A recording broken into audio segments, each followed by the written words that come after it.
Adam adjusted his worn jacket as he navigated through the bustling marketplace of Station Kepler 186, his daughter Joyce's small hand clasped firmly in his. The 6-year-old human girl bounced excitedly beside him, her brown pigtails swinging with each step. Being a single father on a frontier station wasn't easy.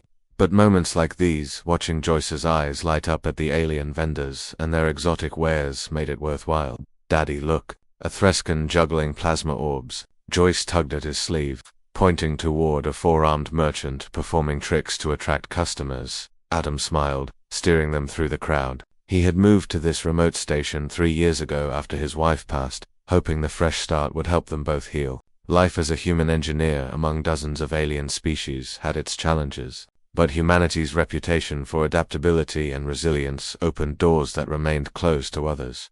They were passing a narrow alley when Adam heard a soft, hiccuping sound that made him pause. Joyce heard it too, her young face scrunching with concern. "Someone's crying, Daddy." Adam knelt beside his daughter. "Stay close to me, okay?" Following the sound, they discovered a small figure huddled behind a cargo container. The creature was no larger than Joyce, with iridescent scales that shifted from emerald to sapphire in the station's artificial light. Delicate wings, still too small for flight, trembled against her back. A draconian childer species known throughout the galaxy for their pride, longevity, and formidable presence. Seeing one alone and distressed was unprecedented. "Hey there," Adam said softly, crouching down. "Are you lost?" The little dragon girl looked up with luminous golden eyes brimming with tears. Her snout wrinkled as she tried to compose herself, a gesture that was heartbreakingly childlike despite her alien features. I cannot find my father," she whispered in heavily accented standard. "He told me to wait, but it has been so long. Everyone walks past. No one stops. No one cares." Adam felt his heart constrict. He knew that feeling, the terror of being small and alone in an indifferent universe. Joyce, without hesitation, sat down beside the dragon girl. "I'm Joyce. What's your name?" "Sarah Thixil Draven," the dragon child said, then added quietly, "But father calls me Sarah." "That's pretty," Joyce announced. "Don't worry, Sarah. My daddy's really good at finding things. He'll help you." Adam pulled out his communicator, preparing to contact station security. But Sarah's clawed hand shot out and grabbed his wrist with surprising strength. "Please, please do not call the authorities." Her voice dropped to a whisper. "My father, he is negotiating with the Korvax Syndicate. Important business. If they know he left me, they will think him weak. Draconians cannot appear weak. It would ruin everything." Adam understood immediately. The Korvax were ruthless in business dealings, exploiting any perceived vulnerability. He'd seen them destroy companies over less. "How long has he been gone?" "For standard hours." Adam's jaw tightened. For hours. This child had been alone and terrified for 4 hours in a station that hosted over 50 different species, many of whom would see a lone draconian child as an opportunity rather than someone needing help. Sarah's golden eyes met his, and in them he saw something that transcended species, desperate hope mingled with fear. Then she asked a question that would stay with him forever. "Mr. Human, would you pretend to be my father? Just for today, just until my real father returns?" Her voice broke. "I am so scared, and everyone says humans are brave. Everyone says humans protect the weak. Please." Joyce looked up at her father with those same eyes, the ones that always knew when someone needed help, no matter how different they might appear. Adam made his decision in an instant.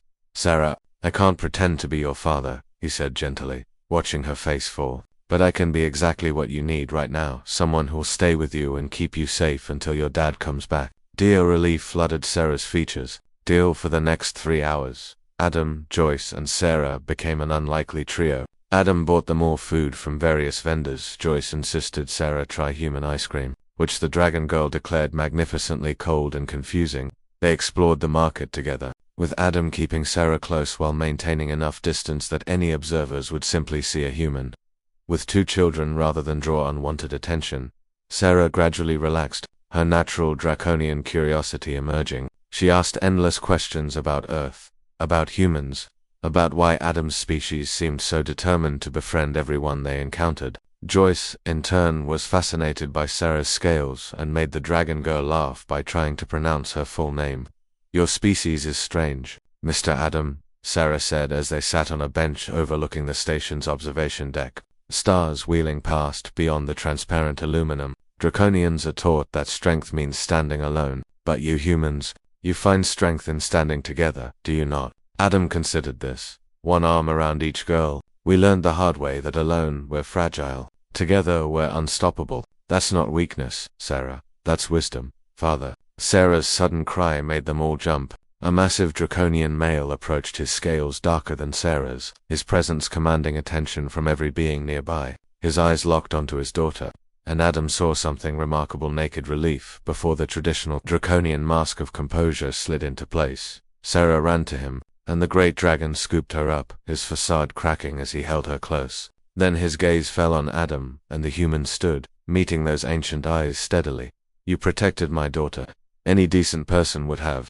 No, the draconian said firmly. No one else stopped, no one else cared, but a human did. He bowed his head slightly, a gesture of profound respect from a species that bowed to no one. I am Dravenshire Thix, ambassador to the Draconian Collective. You have my eternal gratitude. Adam shrugged uncomfortably. I'm just a dad. I know what it's like. As they parted ways, Sarah looked back one final time, her golden eyes bright. Thank you, Mr. Human. Thank you for pretending. I wasn't pretending, Adam called back. Not even a little. Walking back through the station, Joyce squeezed his hand. Daddy, you're the best. Adam smiled, thinking about a little dragon girl who'd learned that sometimes strength meant asking for help, and an ambassador who'd witnessed humanity's greatest weapon, compassion, that crossed every boundary. No, sweetheart, he said softly. We're just human, and sometimes, that's exactly enough.